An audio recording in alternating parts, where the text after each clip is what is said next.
L'enquête sur cet accident mortel survenu lundi 8 janvier révèle que le conducteur RATP, qui a fauché le jogger, était sous l'emprise de stupéfiants.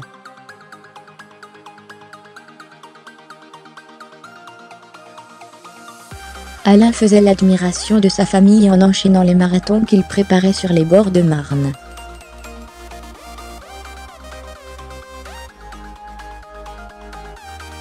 Cette famille est aujourd'hui dévastée. Le sportif, qui venait de fêter ses 50 ans, a été fauché mortellement par un bus, le 8 janvier dernier à Alfortville.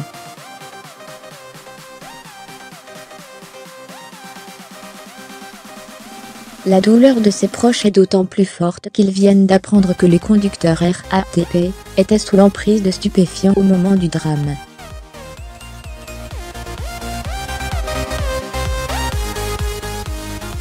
Il fait déjà nuit ce lundi là vers 19h45, quand le steward Orly avale les kilomètres en bord de Marne.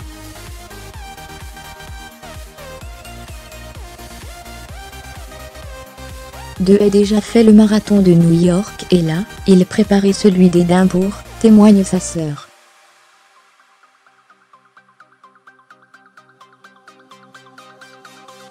Au niveau de Chinagora, à l'angle des rues de la Marne et Charles de Gaulle, il ne peut emprunter le passage piéton, inaccessible à cause de travaux.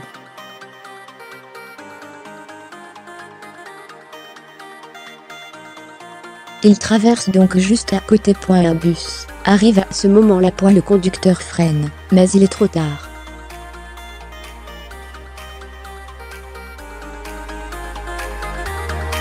Le choc est violent. 3 quarts d'heure plus tard, les médecins du SAMU déclarent la mort d'Alain.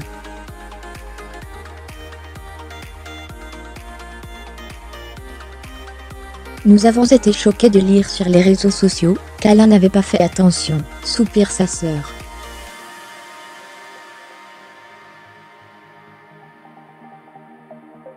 Il était au contraire très prudent. Il n'avait pas d'écouteurs et portait une lampe sur le front, comme le font les joggers expérimentés.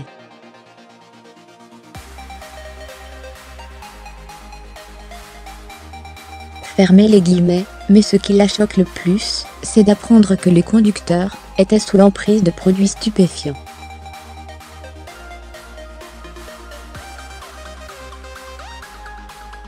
La présidence de la RATP nous a proposé d'affréter un bus de Grenoble, où vit quasiment toute sa famille.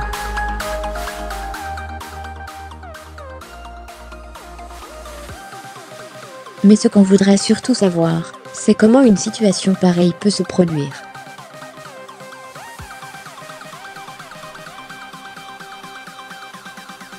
Fermez les guillemets. Le machiniste va être convoqué pour un entretien préalable à une mesure disciplinaire, a fait savoir la RATP ce lundi.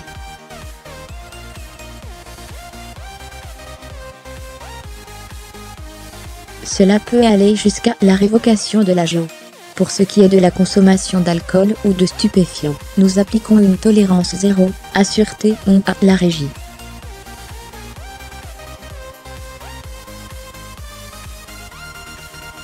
Et de préciser qu'une information systématique est faite en formations initiales, et l'entreprise a mis en place une formation obligatoire pour les machinistes, afin de les sensibiliser au sujet, avec des experts de la préfecture de police de Paris, et les spécialistes internes de la prévention dont les médecins du travail.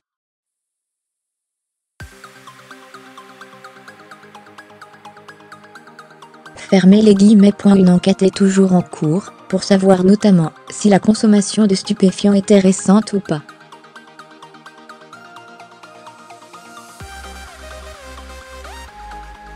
Le corps d'Alain a été autopsié, et nous attendons qu'il nous soit rendu. La maison ne désemplit pas depuis le drame.